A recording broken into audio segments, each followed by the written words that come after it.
जय हिंद दोस्तों, मैं अखिल सचान आपका स्वागत करता हूं।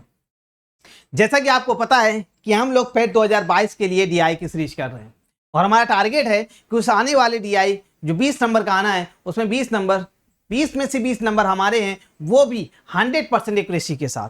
मीन 20 नंबर में से हमें एक भी नंबर गलत नहीं करना है, गलत अटेम्प्ट करना ही नहीं, निगेटिव आना ही नहीं है। हमें 20 नंबर वो हमारे हैं, ये हमारी जिद है। 100 में से 20 नंबर तो हमारे हैं, पेपर चार्जेस से। तो उसके लिए आपको करना क्या है, रेगुलर सारे सेशन को अटेंड करना है और जितनी भी डीआई दी जा रही है आपको ईमानदारी के साथ प्रैक्टिस करनी है। अगर आपको कोई डाउट लगता है, कोई कंफ्यूजन होता है, तो आपको अपनी क्लास के लास्ट में आपको टेलीग्राम चैनल मिलता है, उसको आप ज्वाइन कर सकते हैं। अगर आपको कोई डाउट लगता है तो टेलीग्राम चैनल के थ्रू आपको ग्रुप में ज्वाइन करा दिया जाएगा और आप वहां पे अपनी क्वेश्चन शेयर कर सकते हैं। तो आइए हम लोग आज स्टार्ट करते हैं आज की क्लास को बिना लेट किए हुए। क्लास को स्टार्ट करने से पहले हम लोग समझ लेते हैं सिलेबस के बारे में। सिलेबस जो बेसिकली दिया गया है आपको, ग्राफ इंटरप्रिटेशन 2 ग्राफ का और टेबल इंटरप्रिटेशन 2 ग्राफ की, दोनों से 10-10 नंबर का आता है। ग्राफ से 2 ग्राफ आते हैं 10 नंबर के, टेबल से भी 2 ग्राफ टेबल आती हैं 10 नंबर की। अगर पेट 2021 के बारे में बात करें तो 2000 पेट में tabular based DI, bar based DI, line based DI, ये 3 डीआई आपसे पूछी गई थी। टैबलर बेस से दो डीआई दी गई थी, तो कुल मिला के 2 इससे, 1 इससे और 1 इससे, 4 डीआई आपसे पूछी गई थी। हम लोग यहाँ पे पाई और मिक्स भी पढ़ेंगे, क्योंकि ऐसा ना हो पेपर का पैटर्न थोड़ा सा चेंज हो जाए, क्योंकि पाई ग्राफ जो आता है वो ग्राफ के अंडर में आता है। हो सकता है कि पेपर का पैटर्न चेंज कर दिया जाए, या हो सकता है पेपर का लेवल थोड़ा बढ़ा दिया जाए। पेट 2021 तो पहली बार हुआ था तो पेपर भी इजी था, हो सकता है 22 थोड़ा सा चेंज कर दिया जाए।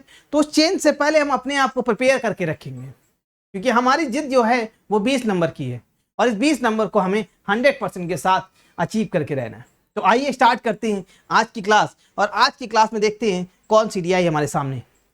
जैसा कि हमको पता है डीआई में थोड़ा सा पहले टाइम देके हम डीआई की इंफॉर्मेशन को पढ़ते हैं।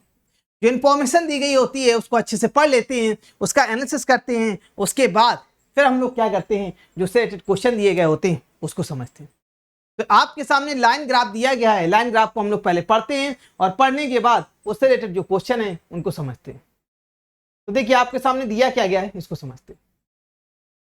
आपके सामने दिया गया है यहाँ पे रेखी ग्राफ की बात कर रहा है, सन 95 से 2001 की बात कर रहा है। अवध में किसी कंपनी द्वारा आयात की मात्रा से उस कंपनी के निर्यात की मात्रा का अनुपात दर्शाता है। वर्षों में कंपनी द्वारा आयात मूल से निर्यात मूल को अनुपात है। ये अनुपात किसका किसका, इस चीज को आप यहीं पे नोट कर लीजिएगा।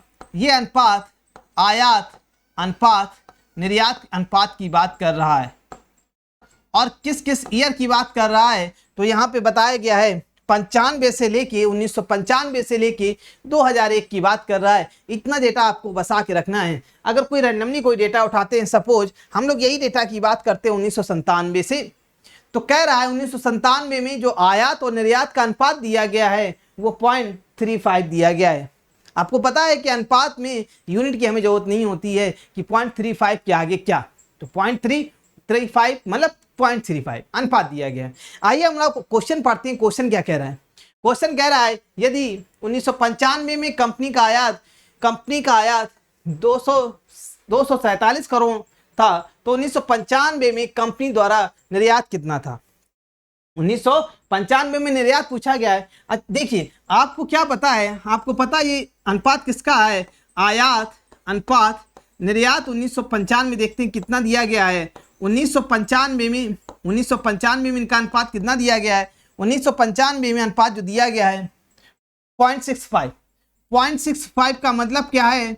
0.65 को अगर हम और सॉल्व करें तो 65/100 कर सकते हैं, ये कर सकते हैं। आपको इनमें से निकालना है क्या है, इसका निर्यात निकालना है। आयात आपको दिया गया है, आयात कितना दिया गया है? 247 करोड़। तो यहाँ पे रख देते हैं 247।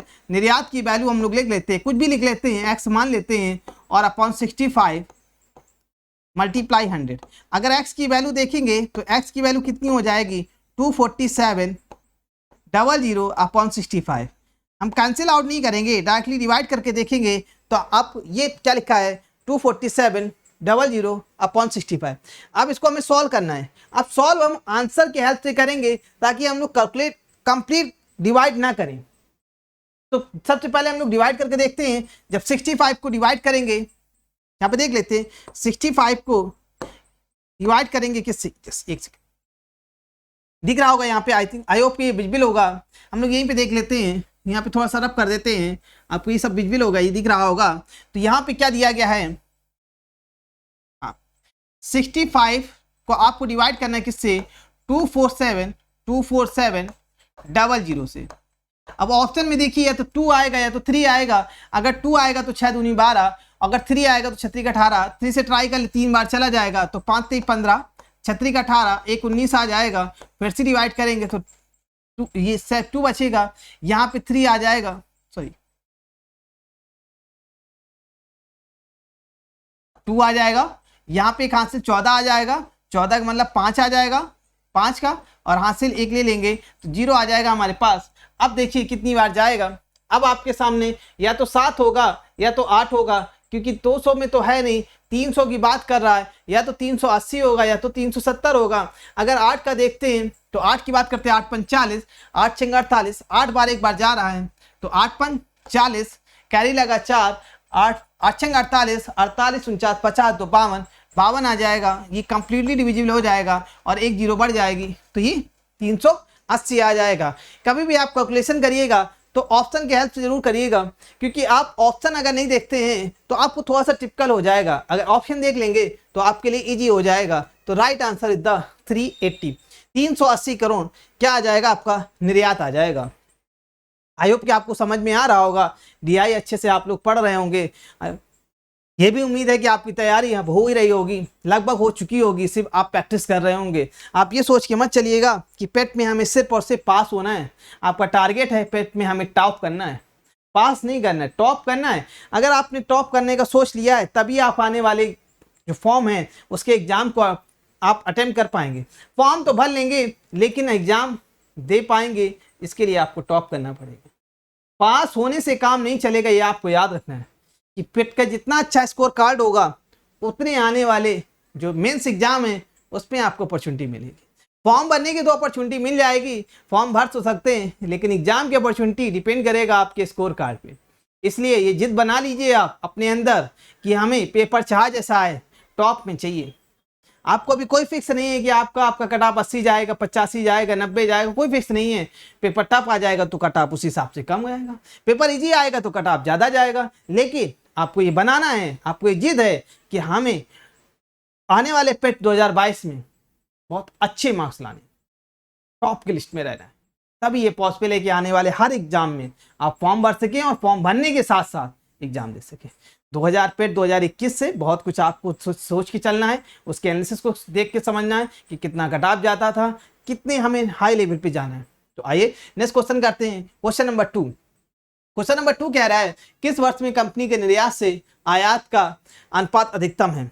ये पूछ रहा है किस वर्ष जो अनुपात दिया गया है वो अनुपात अधिकतम है। तो अनुपात यहाँ पे आपके सामने दिया गया है, जिस वर्ष का अधिकतम उसको टिक कर देते हैं। 2000 में कितना अनुपात दिया गया समझते हैं। 2000 में अनुपात दिया गया है 0.95। 1998 में कितना दिया गया है, 1998 ये इसका 1998 1.25 अधिकतम देखना है। तो अब 1998 अधिकतम है, 1996 में कितना है 0.85, तो ये तो कम हो गया। और 2001 में कितना है 1.55, तो 1.55 ही अधिकतम है, इसलिए आंसर आपका कितना हो जाएगा 2001 इधर राइट आंसर हो जाएगा। 2001 बिल्कुल सही आंसर है आपका। 2001 क्या है, अधिकतम अनुपात दिया गया है, इसलिए option number D is the right answer. Next question number 3।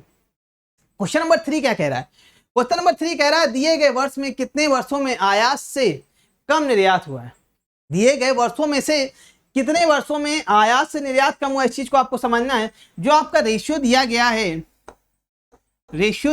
है आयात अनुपात निर्यात दिया गया है, अगर निर्यात की वैल्यू कम होगी, अगर आयात की वैल्यू अधिक होगी, आयात ग्रेटर देन निर्यात की वैल्यू अगर कम होगी तो जो आपका जो रेशियो आएगा वो ग्रेटर देन 1 आना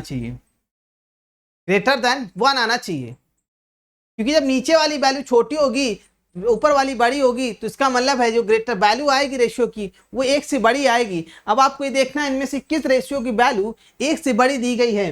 तो देखते हैं कितने वर्ड्स ऐसे हैं जिनमें वैल्यू 1 से बड़ी दी गई है। एक ये 1.25 दिया गया, 1.44 दिया गया है एंड 1.55 दिया गया।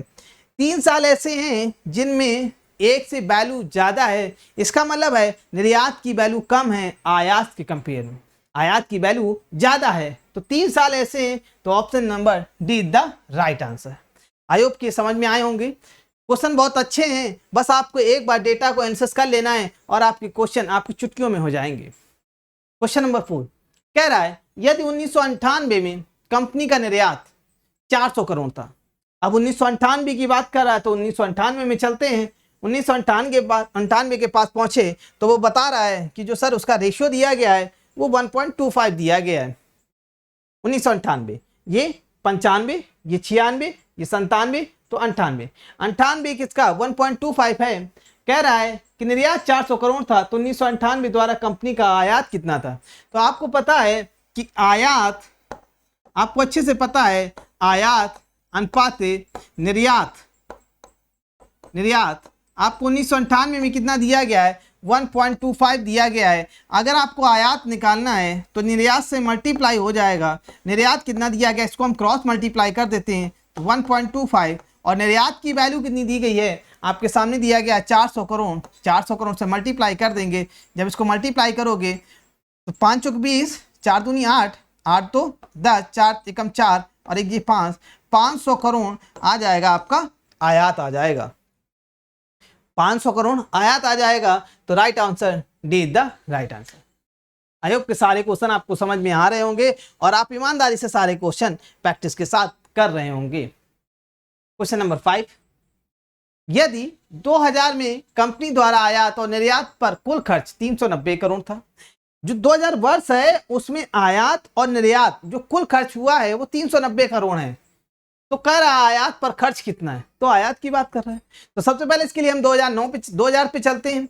वर्ष 2000 पे पहुंचे तो उसने बोला कि जो रेशियो का अंतर है 0.95 है, रेशियो का अंतर 0.95 है। तो हम यहाँ पे आयात और निर्यात का रेशियो का अंतर लिखते हैं, रेशियो लिखते हैं तो 0.95 का मतलब क्या है 0.95। इसको अगर आप सिंपल करें तो 95 अपॉन 100 आ जाएगा और सिंपल करें 5 से कैंसिल करके तो 5 एकम 5 19/20 आ जाएगा। कह रहा है अगर ये रेशियो दिया गया है और कुल आपके पास दिया गया है आयात और निर्यात का खर्च दिया गया है, निर्यात का कुल खर्च आपके सामने दिया गया है 390 करोड़। तो पूछ रहा है आपके पास आयात। तो देखिए मैंने आपसे बोला था स्टार्टिंग में कि रेशियो आपको बेसिक आना चाहिए। मीन 390 को आपको किस में डिवाइड करना है 19/20 में डिवाइड करना है। तो कैसे करते हैं, अगर 19/20 दिया गया है, सम दिया गया है, इन दोनों रेशियो को अगर आप सम कर दोगे तो कितना आ जाएगा 39 आ जाएगा। और 39 किसके बराबर आ रहा है 390 करोड़ के बराबर आ रहा है 390 करोड़। तो एक पॉइंट की अगर वैल्यू देखें तो कितने की है 10 करोड़ की है। आपसे पूछा जा रहा आयात, और आयात हमारे पास है कितना, आयात आपके पास 19 है। 19 के साथ आप 10 का मल्टीप्लाई कर दोगे तो कितना हो जाएगा 190 करोड़ आयात आ जाएगा। 190 करोड़ आयात आ जाएगा। Option number B is the right answer आ जाएगा। लेकिन आपको ये फाइंड करना आना चाहिए। या हम लोगों ने जब इंट्रोडक्शन की क्लास की थी वहाँ पे हम लोगों ने इसके कॉन्सेप्ट को अच्छे से किया था। आई होप कि ये आपको डीआई अच्छे से समझ में आई होगी और आप रेगुलर बेसिस में प्रैक्टिस कर रहे होंगे। अगर आपको कोई डाउट लगता है या आपको कोई डीआई में कोई प्रॉब्लम आती है तो आप टेलीग्राम चैनल को ज्वाइन कर सकते हैं, सर्च कर सकते हैं, ज्वाइन कर सकते हैं। इसके साथ साथ हमें अपने अंदर जिद बना के रखनी है कि 20 में से 20 नंबर हमारे हैं। अगर आपके अंदर जिद नहीं है तो आपको इस क्लास से उतना बेनिफिट नहीं होगा, क्योंकि जब तक आप पूरे ईमानदारी के साथ क्वेश्चन नहीं कर रहे होंगे तब तक कोई मतलब नहीं। जिद बना के रखिएगा कि 20 में से 20 हमारे डीआई से बिल्कुल आने। और दूसरी जिद आपकी ये होनी चाहिए कि पेट 2022 में हमें टॉप करना है। सिर्फ पास नहीं होना है, टॉप करना है।